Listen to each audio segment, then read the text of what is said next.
AP Tirupati జిల్లాలో విషాదం జరిగింది. మోహన్ బాబు యూనివర్సిటీలో చదువుతున్న ఇంజనీరింగ్ విద్యార్థి ఆత్మహత్య చేసుకుంది.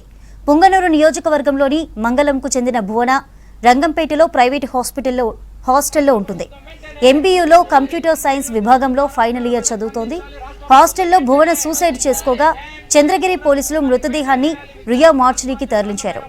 ఆత్మహత్యకు గల కారణాలపై చంద్రగిరి సీఐ సురేష్ కుమార్ దర్యాప్తు చేస్తున్నట్లు తెలిపారు. మరోవైపు ఎంబీయూలో జరుగుతున్న అరాచకాలపై ప్రభుత్వం స్పందించాలంటూ విద్యార్థి సంఘాలు ఆందోళన చేస్తున్నాయి.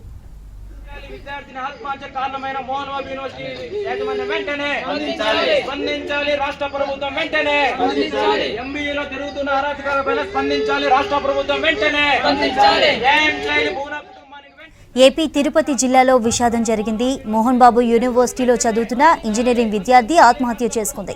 పుంగనూరు నియోజకవర్గంలోని మంగళంకు చెందిన భువన రంగంపేటలో ప్రైవేట్ హాస్టల్లో ఉంటుంది. ఎంబీయూలో కంప్యూటర్ సైన్స్ విభాగంలో ఫైనల్ ఇయర్ చదువుతోంది.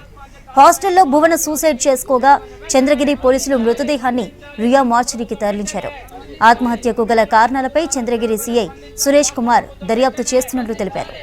మరోవైపు ఎంబీయూలో జరుగుతున్న అరాచకాలపై ప్రభుత్వం స్పందించాలంటూ విద్యార్థి సంఘాలు ఆందోళన చేస్తున్నాయి.